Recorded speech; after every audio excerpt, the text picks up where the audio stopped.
Значит, сначала были представлены, в принципе, все участники конференции, точнее, круглого стола, а, который проходил в рамках конференции. Он проводился Школой государственного управления и предпринимательства Института экономики и управления Уральского федерального университета. И назывался круглый стол, тема круглого стола– это стратегия развития социальных общностей, институтов и территорий. Тема, которая обсуждалась, звучала как культура, как фактор интеграции мигрантов из стран Центральной Азии в России.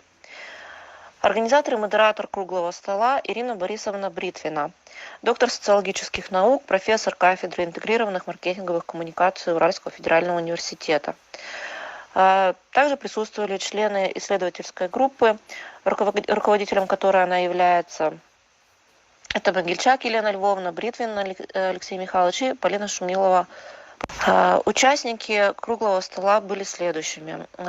Нурзида Валерьяновна Бензгир, она член общественно-консультативного совета при ОФМС по Свердловской области, исполнительный директор Межнационального информационного центра.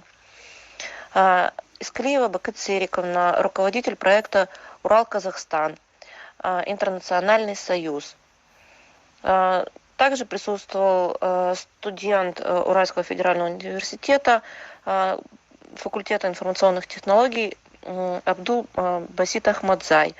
Он же член Body Team в УРФУ для помощи иностранным студентам, участник международных образовательных программ. И Парвиз, это вы, бизнесмен, известный блогер, ведущий канала «Я Таджик» на YouTube, участник эфиров основных средств массовой коммуникации Екатеринбурга и другие участники, такие как институты, представляющие наш институт, Уральский федеральный университет и другие.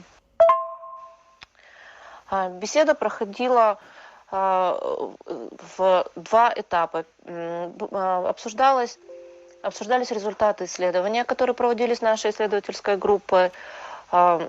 Сначала проводились исследования среди екатеринбуржцев, как принимающей стороны, и были показаны культурные особенности, которые вызывают внимание и обращают на себя внимание у россиян, у екатеринбуржцев, глядя на мигрантов, на приезжих из стран Центральной Азии. Вторая часть беседы аналогичным образом выстраивалась и была основана на данных, которые мы получили путем опроса среди уже мигрантов, и какие есть замечания, претензии или наоборот то, что нравится у принимающей стороны, у екатеринбуржцев со стороны приезжих также из стран Центральной Азии. Были подняты вопросы именно культурной разницы. Особенно было отмечено неправильное считывание.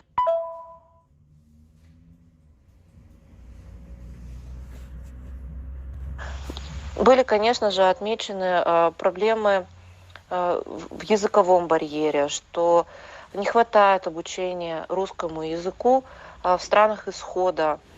Это отмечал и представитель Афганистана, и Парвиз из Таджикистана также говорил о том, что русский там не очень хорошо представлен в их стране, но тем не менее все приезжие достаточно быстро изучают русский язык, и это перестает быть проблемой.